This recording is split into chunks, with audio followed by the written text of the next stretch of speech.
last name. Simply Fred. Hi, how you doing? My name's Fred.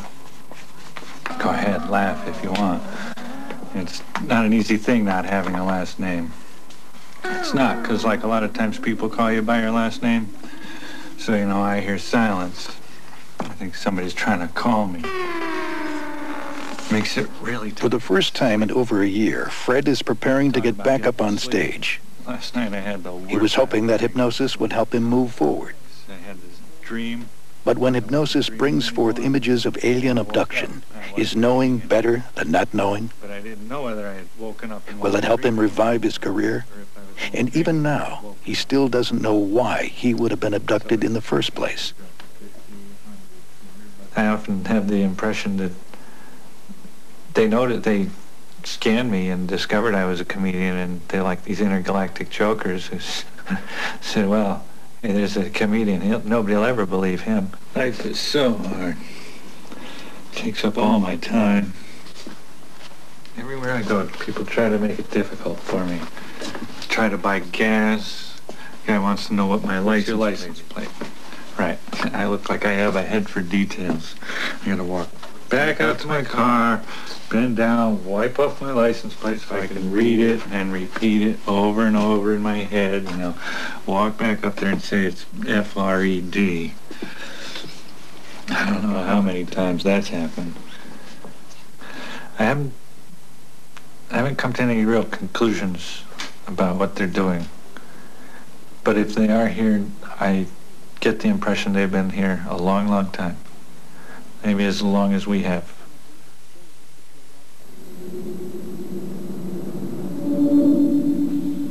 Those who feel they are being taken cannot help but speculate. Why? Why did they pick me? What do they want? The questions are unending and the answers elusive.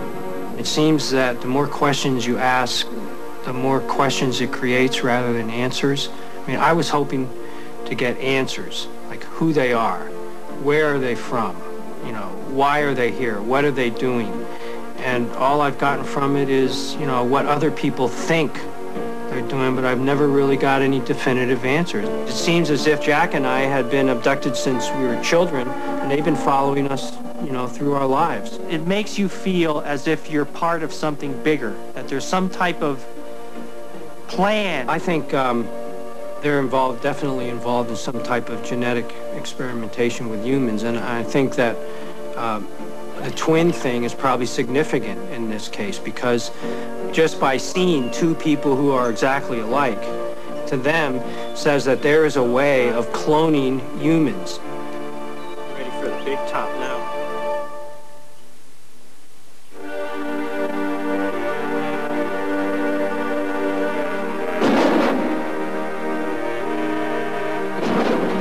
The heart of Claire and Diana's business is breeding, and natural selection has nothing to do with it. If anybody knows about creating perfect specimens through genetic manipulation, it's these two women. I think it's like one very large, very complex research project. And where one of the I am, Diana is, other people are lab rats.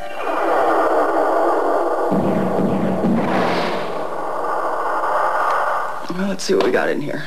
Looks like we got, about 180 cc's. Go ahead and take a sample of that. We'll see what we got as far as how alive it is, motility, mobility. We'll see how much extender we have to put in it before we ship it.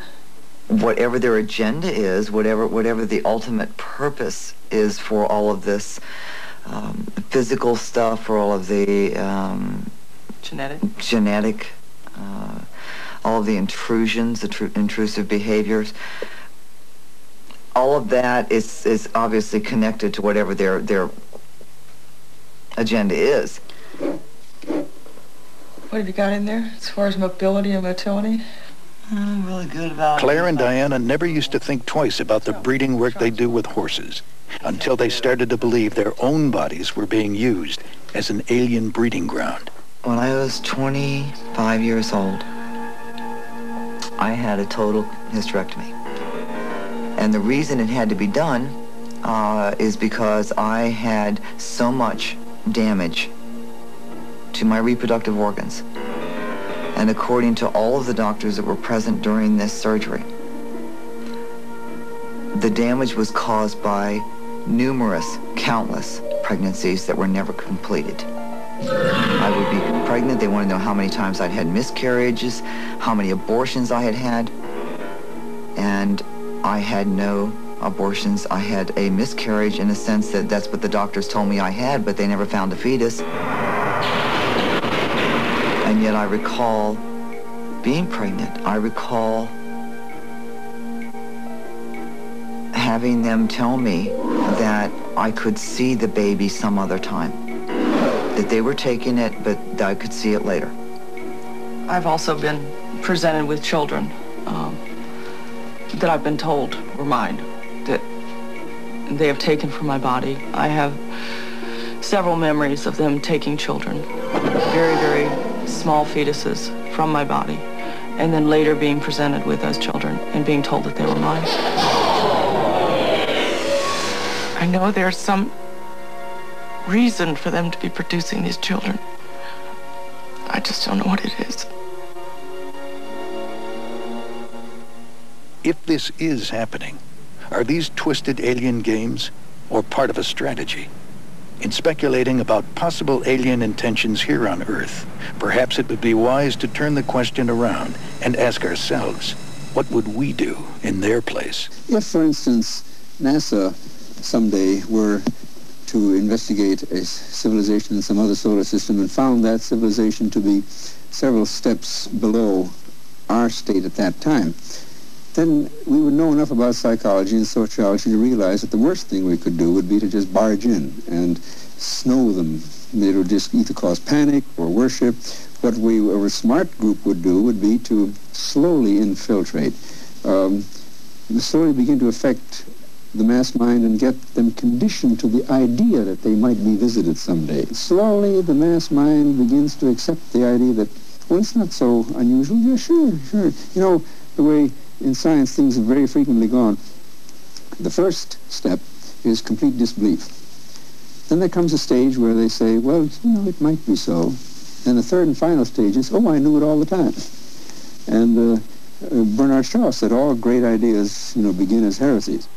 Some of us begin to think that maybe we're dealing with something that is able to penetrate our dimension from another dimension.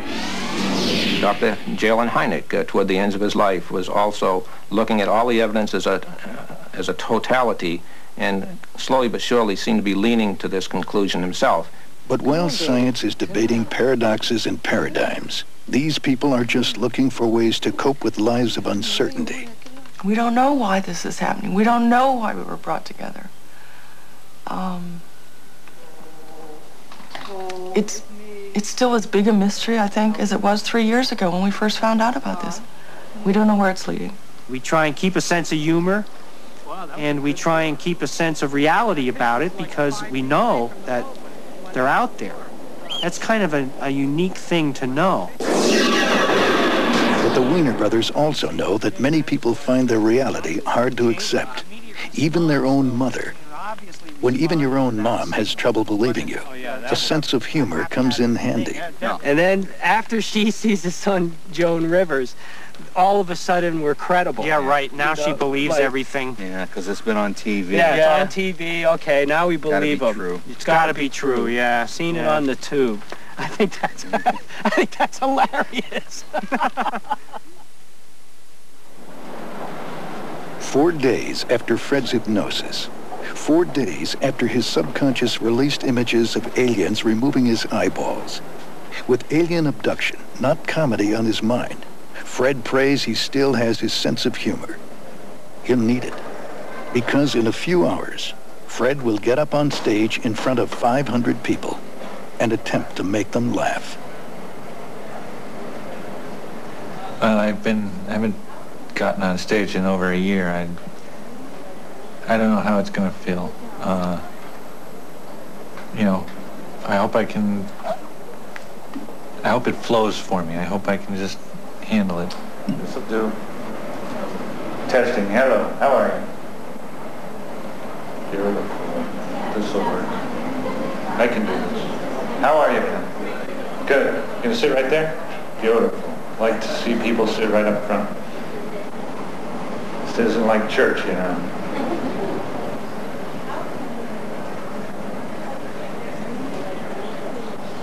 How you feeling after this hypnosis thing? It's been a couple of days now. What's the result? It's been good and bad. It's helped me. I don't worry about driving around at night. Because they can get me wherever I am. I told my girlfriend about what has happened, and she doesn't know whether to believe it or not. She says it's impossible, you know, which is what I said, but she did say we're definitely not having kids.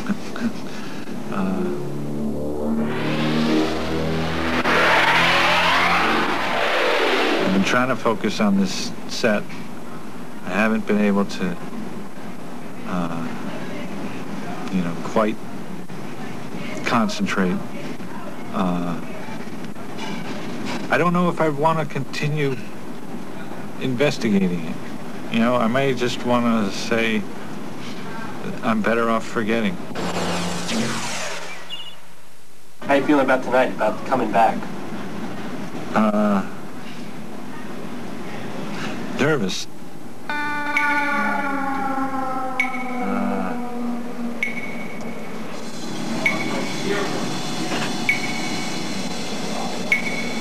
That's why I do it. He's got a great sense of humor.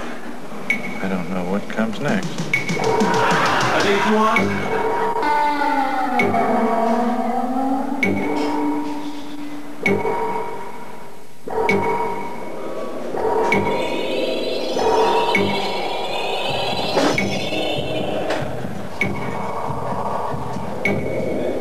Thanks. Okay, I have to bring this next guy right up because he's just a fantastic act, and he's a very good friend of mine. And he's here for you right now. We're very glad to have him here tonight. Let's get a big round of applause for Simply Fred.